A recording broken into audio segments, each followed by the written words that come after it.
Pendant les 7 prochains jours, je vais tenter les cascades de moto impossibles de Tom Cruise. Tom fait ses propres tours fous à 2 roues dans presque tous les films qu'il fait. Il pilote la moto depuis plus longtemps que mon âge et a été formé par certains des meilleurs pilotes au monde. Alors, j'ai compilé une liste de certains des meilleurs instructeurs pour voir si un débutant comme moi, sans expérience de cascade, peut apprendre à réaliser ces actes impossibles.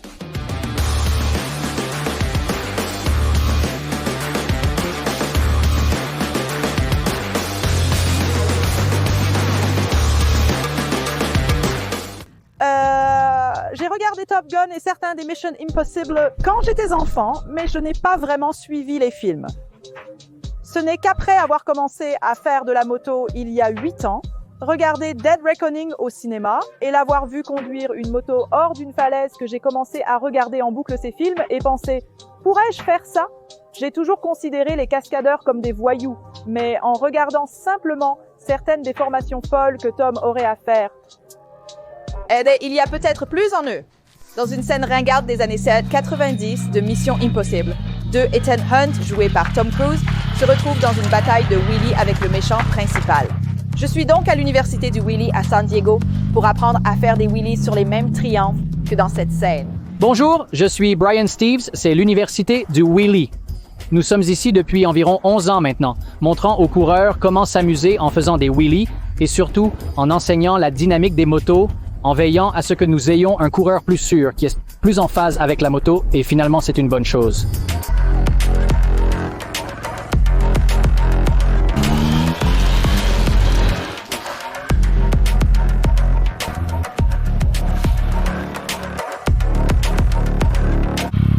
Je ne peux tout simplement pas croire que tout le monde fait ça dès le premier tour.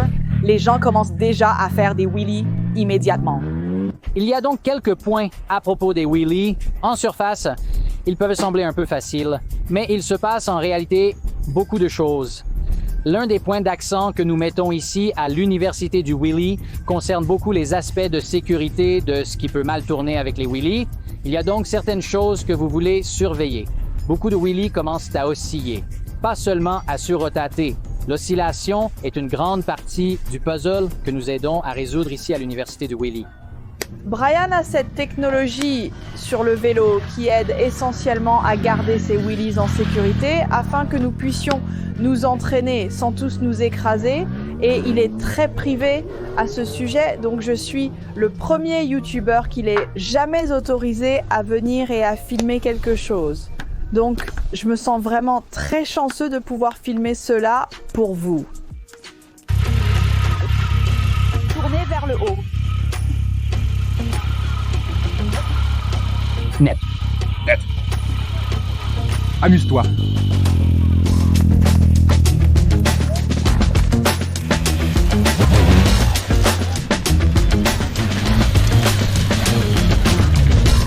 Je ne pense pas que j'ai jamais fait ton petit. L'oscillation, non, c'est quoi le nom? Comme la modulation. Ouais, je ne pense pas que j'ai Jamais fait ça, mais c'était tellement amusant. C'était bien. Donc sur le prochain, c'est la même chose. Accélère un peu plus vite.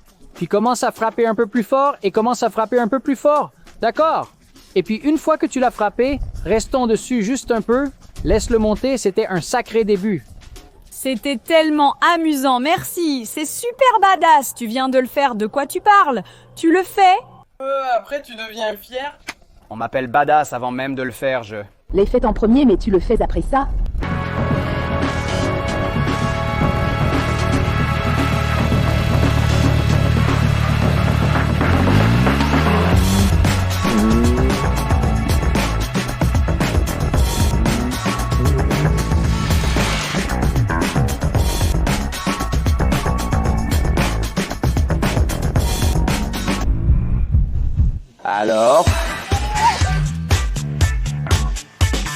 Alors, je donne au wheelie un 9 sur 10 sur une échelle de difficulté. Je ne sais pas exactement combien d'air j'ai obtenu, mais je sais que j'en ai eu un peu. Cela pourrait être autant, je ne le saurais pas avant d'avoir vu les images, donc cela prend beaucoup de temps. Finesse pour... Le timing pour monter quand vous le souhaitez et contrôler jusqu'où vous montez n'est pas facile. Félicitations à Tom pour ça. Impossible? mais ce n'était pas impossible. J'aime ça dans Mission Impossible Rogue Nation. Il y a une poursuite à grande vitesse incroyablement technique à travers les montagnes. Donc je suis ici à Carolina Motorsports avec Precision Track Day pour les 2 prochains jours afin que je puisse apprendre à conduire comme ça.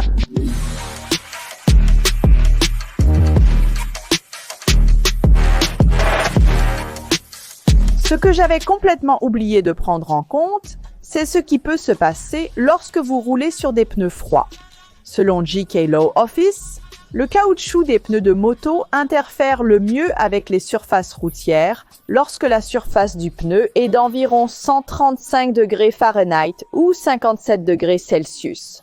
Ce jour-là, je n'avais pas de chauffe-pneus et la température était d'environ 48 degrés Fahrenheit ou 9 degrés Celsius. Et exactement ce à quoi vous auriez pu vous attendre, c'est produit sur des pneus froids. Merci, premier virage. Oh! Je vais juste... Nous venons de commencer et j'ai glissé dès le premier virage. C'est tellement embarrassant. La moto était tombée. La combinaison est un peu mélangée. Bien sûr, je suis touchée. Pas sur le palais, mais j'espère que quelques pièces se sont détachées de la moto. Mais j'espère que je peux continuer. Je ne sais pas quoi. Quelle sorte de leçon avons-nous apprises? Je ne sais pas. Des pneus froids? J'espère que c'était juste ça. Si c'était de ma faute, c'était embarrassant. C'était littéralement le premier virage. Au moins, vous l'éliminez.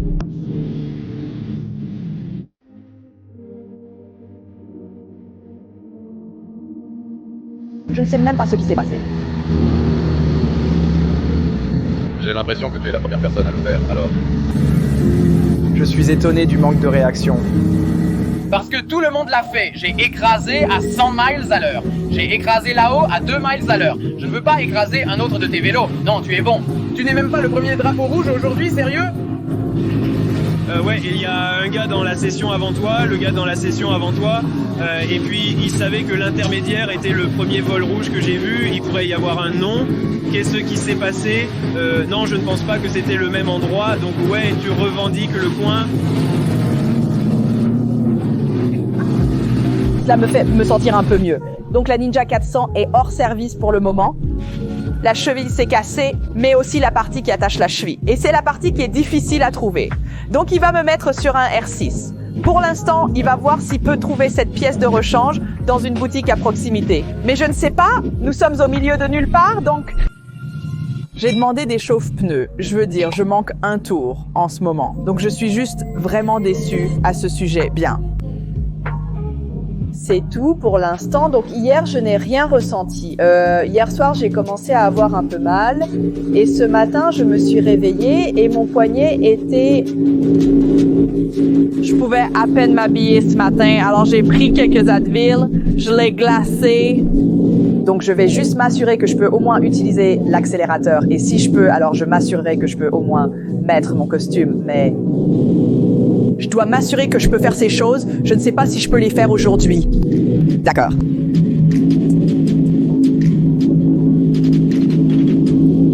Je pense que nous sommes bons. Je peux faire ça. Ça ne fait pas mal. Juste le fait que Tom ait fait plus de 13 000 sauts en motocross et 500 sauts en parachute juste pour réaliser cette cascade dont nous parlerons plus tard dans la vidéo. Je n'ai pas pu trouver exactement combien de jours de piste Tom a effectué. Mais en sachant à quel point il est doué et en sachant qu'il a continué une cascade après s'être cassé le tibia une fois, même si j'avais mal après une seule mésaventure, je me suis dit que je savais que je parie que Tom continuerait.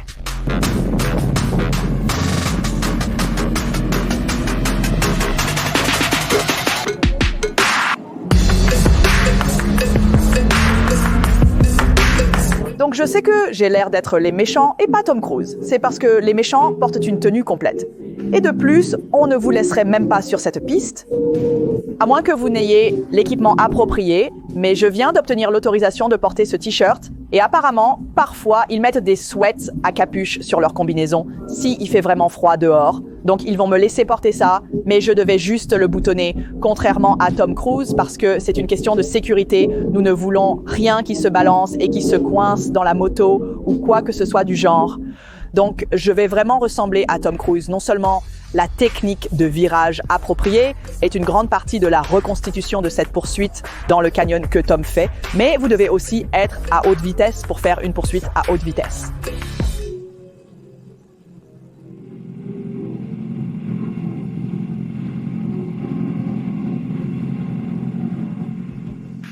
Je peux avoir échoué une fois dans le virage, mais je vais maîtriser la partie à haute vitesse. Comment cela a-t-il? C'était terrifiant. On a atteint 126 km/h en ligne droite. Non, nous ne l'avons pas fait. Si nous l'avons fait, tu mens en 4e vitesse. Ce n'est pas possible. Je ne mens pas. Comment ça s'est passé? Terrifié. Pas terrifié. Nous serons bien. C'était bien. D'accord. Beaucoup plus de vitesse. Je l'ai fait en glissade basse. C'est très important. Soyez minutieux et appliquez-le partout. Nous avançons bien. Donc Tom Cruise ne porte pas son casque dans toutes ses prises, mais contrairement à lui, nous allons être prudents et nous allons être orientés vers la sécurité, conscients de la sécurité. J'ai peut-être écrasé lors du premier virage à grande vitesse, mais après avoir surmonté ma peur de rouler à grande vitesse et réalisé qu'après un accident, je pouvais encore continuer, je me sentais plus confiant que pour le prochain cascade. Je pourrais rouler un peu plus comme Tom Cruise.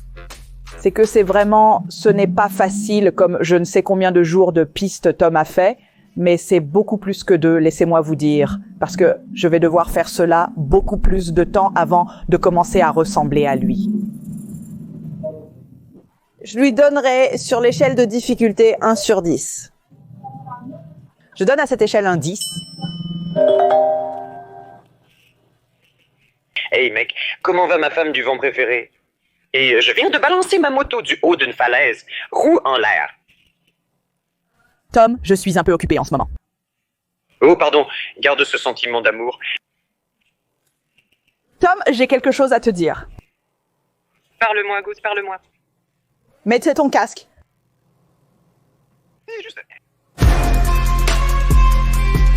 Dans Mission Impossible Fallout, le personnage de Tom Cruise est poursuivi dans les rues de Paris par la police. Quand il accélère dans les virages, il sort son pied dans les tournants. C'était quelque chose qu'on observe dans les courses de flat track ou même dans SoCal Supermoto. Nous sommes donc ici à SoCal Supermoto en Californie pour apprendre tout un tas de principes qui rendent tous ces types de conduite techniques plus faciles. Les wheelies, les stoppies, le pied sorti dans les virages, toutes ces compétences se construisent ici. Je serai rejoint aujourd'hui par Motojitsu, un autre YouTuber. Il a fait SoCal Supermoto plus de 25 fois, donc il va me donner beaucoup de conseils aujourd'hui. J'aurai donc mon tuteur personnel sur la piste.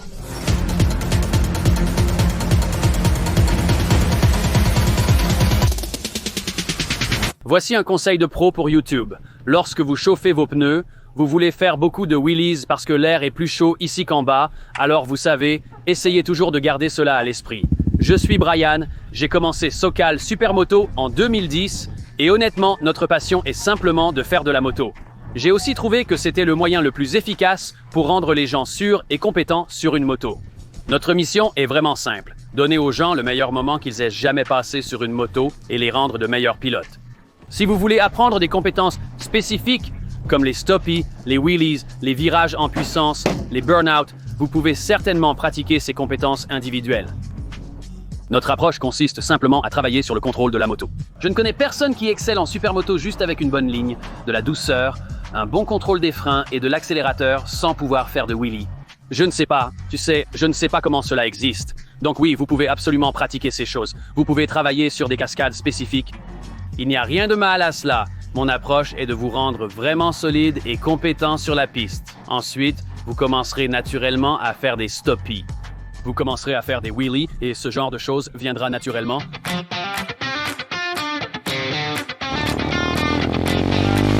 Quand votre pneu avant frappe la Dix, regardez devant, à environ 15 pieds de distance à votre vitesse. De là, cherchez l'apex. 15 pieds avant l'apex, cherchez la sortie. Siège dur. Mon derrière me fait mal.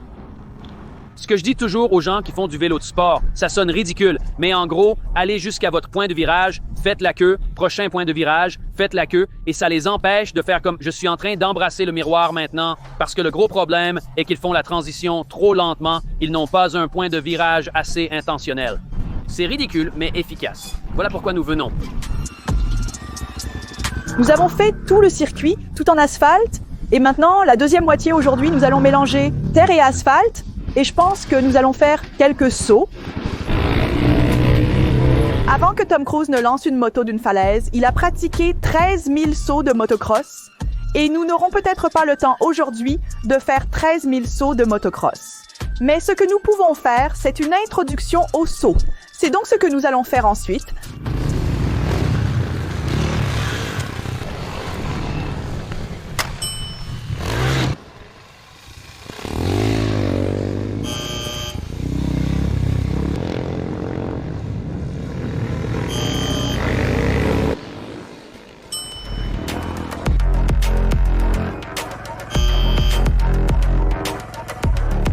C'était vraiment fun, coach. Comment j'ai été?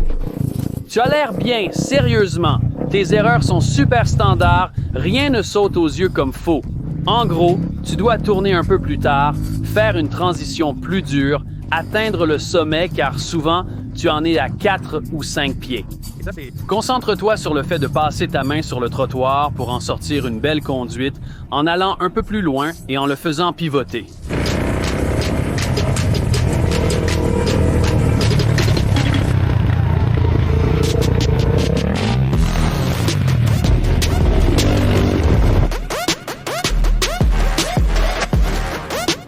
Nous continuons d'enseigner l'idée de fuir la police en conduisant selon l'adhérence disponible plutôt que la surface sur laquelle vous vous trouvez. C'était tellement amusant et surtout quand nous sommes arrivés sur la Terre, on avait vraiment l'impression d'être poursuivis par un méchant dans une course-poursuite à grande vitesse. C'était tellement cool. Je donne à Sokal Supermoto une échelle de difficulté. Je ne sais pas, peut-être pas si difficile que ça, j'ai l'impression d'avoir tellement progressé en une seule journée.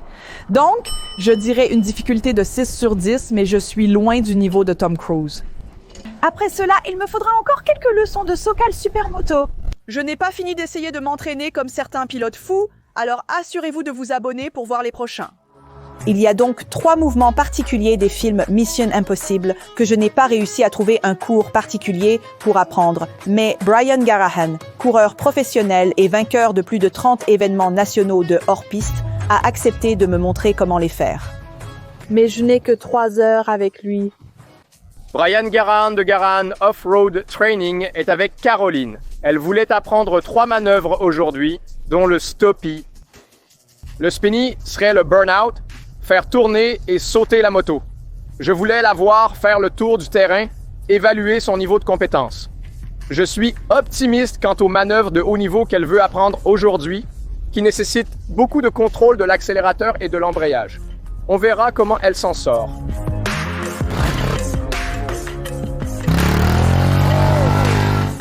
La première compétence que nous allons faire est un burn-out, comme un demi-tour.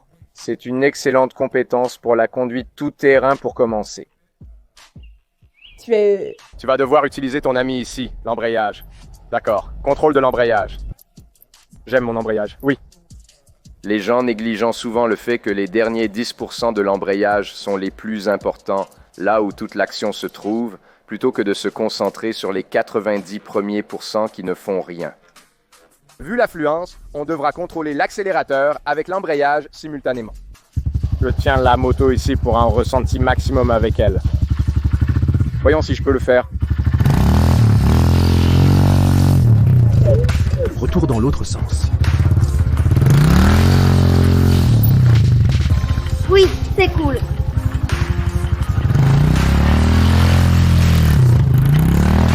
Il tourne lentement, sauf s'il est incliné. Voilà. Est-ce que ça compte? C'est une marque. C'est... Ah, une marque. D'accord. Donc tu es comme ça. Donc, genre, loin de ton vélo, embrayage. Quand je le fais, je me penche littéralement. Oh, contre cette jambe. Je le pèse et le penche ici. D'accord. Donc, pas besoin d'utiliser mes bras, embrayage sorti. Tu n'as jamais besoin de tirer l'embrayage plus loin que ce point. Oh, d'accord.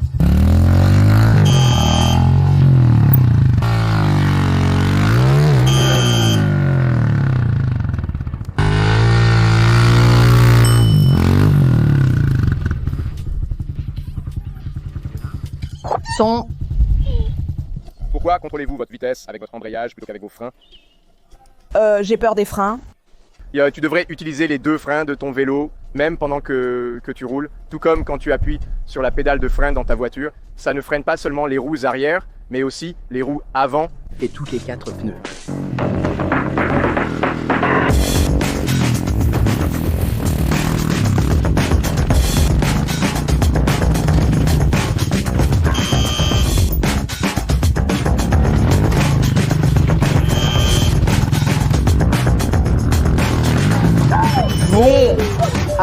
Les gens vont se demander pourquoi est-elle si excitée? Tu sais, parce que tu attrapes comme ça d'air, mais comme je veux dire moi attrapant, tu sais, Tom Cruise sautant d'une falaise est tout aussi excitant pour lui que tu attrapes ces 3 pieds d'air. C'est tout à fait, nous sommes ici pour la manœuvre numéro 3, le stoppie. Ouais.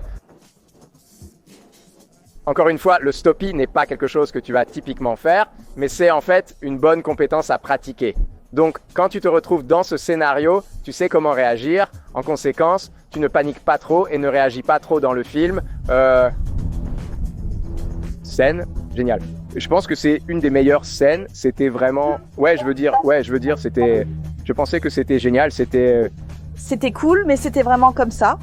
Comment t'as vraiment besoin de tirer sur quelqu'un? En plus de simplement saisir beaucoup de freins avant. Il y a un peu de technique à cela. Mettons vos pieds sur les repose-pieds. Il ne s'agit pas d'aller vite, il s'agit simplement de contrôler le frein avant. Concentrez-vous sur cette fraction de cette boucle des moteurs.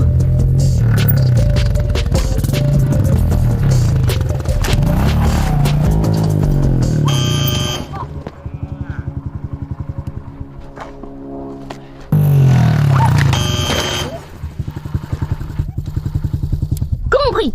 Ouais. Je suis une vraie cavalière. Maintenant...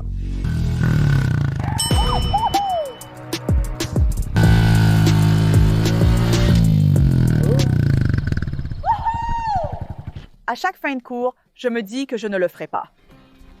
Je dois maintenant m'entraîner 8 fois.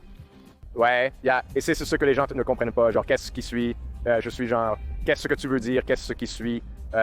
Comme l'arrêt court pour les Yankees. N'a pas juste fait 10 roulants.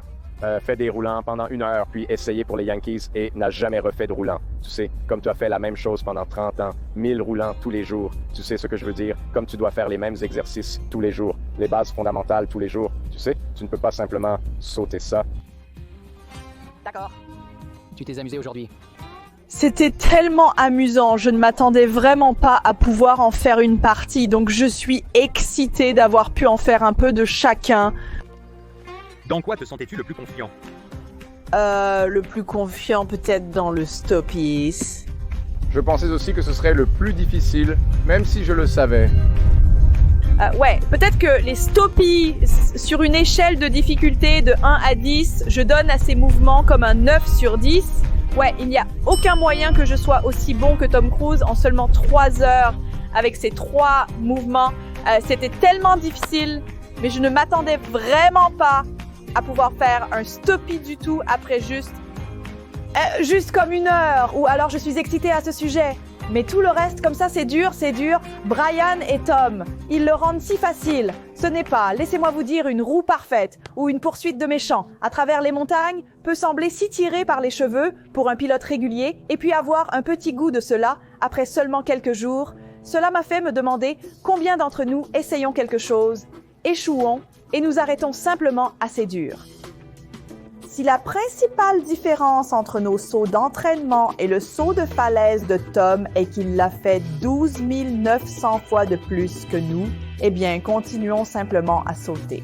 Excusez-moi, je dois suivre une autre légende de la moto à présent.